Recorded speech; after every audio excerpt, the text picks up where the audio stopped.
I want to welcome you to our 8th session on talking about how to share Christ with others. We've talked about a lot of things deeply spiritual, from prayer to the role of the Holy Spirit. And then in our last session, we began to talk about sharing your story, telling others what Christ has done for you. And this is one of the greatest tools that you'll ever use. And I'm talking with Wayne Jenkins, a dear friend who grew up with me in Baton Rouge. Wayne, I want to share something with you as we get into this. We both grew up in Baton Rouge, and I went back to Baton Rouge here recently and had a group of my high school friends come together. And one of them reminded me of something, that whenever I graduated from high school, I came to school during my senior year for exams, final exams, drunk. And I came. Makes for a good exam. Right. So anyway, I came, and the teacher said, "Sammy, sit down and take your exam." And I took the test, I wadded it up and threw it at the teacher. It's a miracle that I ever got out of high school. But anyway, this friend of mine reminded me of that. And I just think about, wow, I can't believe, that, but you know what? God changed me. That's right. And this guy went on to say, and then I watched Sammy, and I saw a change in his life. And he was giving my testimony for me. And that's really what people ought to see. People ought to be able to see there's something about you that's different than and the testimony. And so anyway, the testimony is just really powerful. People need to hear your story. Your story is unique. So we started talking, and you gave us some great tips in the last session.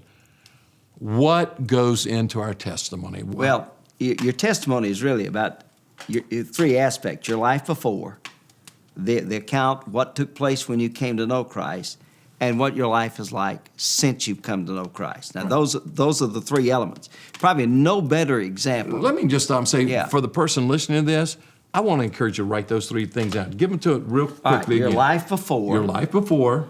How you came to know Christ. So how you came to know Christ, number 2. To it. And the third part is what your life is like since. What your life is like since. Okay, those three things. All right, go ahead. And the perfect example of that and the model for us is found in Acts 22 when Paul gives his testimony.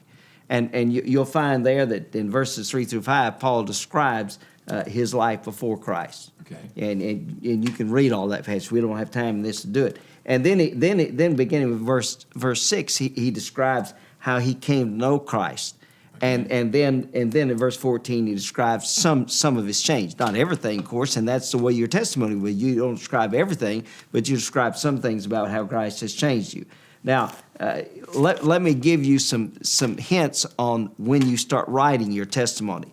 If you'll write my life before, come down a little bit, just on 8.5 by 11, and come down and then the second just thing, a regular sheet of paper. Regular sheet of paper. How I came to know Christ, leave a spot for that, and then come down and my life since I've come to Christ. All right, you got those three things, and you remember you want to try to keep it brief, but here's some things, the questions you may want to ask yourself when you're writing down each one of these sections. For instance, my life before Christ, you may include that you were lonely. That may be part of it, that you lacked purpose. For me, that was a large part of it. I was about to graduate from high school. I was in my senior year. I did not know, fixing to start my senior year, I didn't have a clue in the world what I really wanted to do in life. And there was a sense for me, too, of a fear of dying. Mm-hmm. And I never came close to dying, but for some reason that just gripped my heart. I would pray a little prayer. If I should die before I wake, I pray the Lord my soul to take. Mm-hmm. And that haunted me every night. And I just about had to die to go to sleep. Mm-hmm. But it may be that. It may be a hopelessness. It may be a lack of peace. It may be depression. It could be any of those things that were a part of your life before you came to Christ that are symptoms of the void that is in your life that everybody has. And let me just say that because we're talking earlier about people who, you say, I was just a child when I came to know Christ, so my life before Christ really isn't that exciting. The deal is not how exciting or how bad or whatever it is. It's that void that you're talking about. That's right. And Renee, my daughter, I remember she was just a small child, and my associate pastor of the church where I was at, his daughter died. And it just gripped her as a young child. And she's in our family devotional time, she said, "Daddy," and she drew out something, and she had a gap between God and man, and she says, "I'm over here," and you know, that was what gripped her, and so she was just a small child, and so it's not any big dramatic thing, bad thing that you've done. It's just that emptiness, that separation, whatever it is. Now, it could be that, and I didn't mention it there, but it could be that the person was an addict, an alcoholic, whatever. And he would want to include that because the very person that he might be talking to might be a person that's like that and thinks there's no hope for him. When I was in Egypt, we had testimonies from Egyptians who came to Jesus. And it was really exciting because I was on the verge of suicide. One, I went through a divorce. One, I had no hope in life. It was the same things that I would have heard in the United States, just the very basic same things that we experience, all people experience. And those are the things we're looking for. Right. Okay, what else? The second that you answer those questions, whatever it may be that relates to you. Then you come down to the second part where it says how I came to know Christ. Well, was it through the witness of somebody who shared with you consistently and one-on-one friendship, and over a period of time? Was it that you were at a church service of some kind and you heard the gospel for the first time?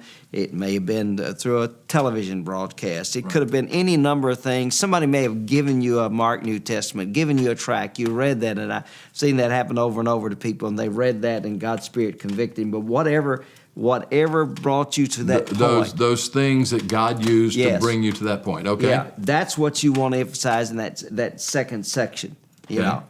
Now, the third section, you come to the point where what has your life been like since? What is the change in your life?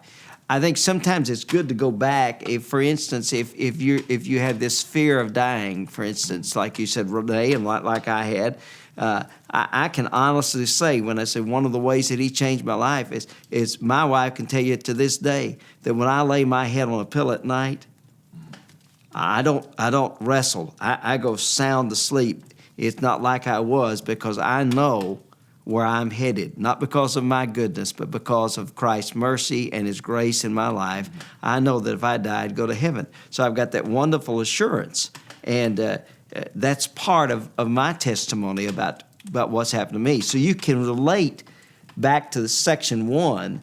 Here's where I was lonely, but now I'm not lonely. But be specific, whatever it is on your life, what He's done for you since. One thing that I feel like I need to bring out and go back to point number 2, and that is how you came to Christ. Sometimes we get stuck on the method rather than the actual salvation experience. That's right. And we need to be very, very careful that we share that. For instance, for people who grew up in the southern part of the United States, often I hear them share their testimony and say, and I walked down the aisle. Well, I know what that means. I understand what that means. But walking down an aisle doesn't make you a Christian.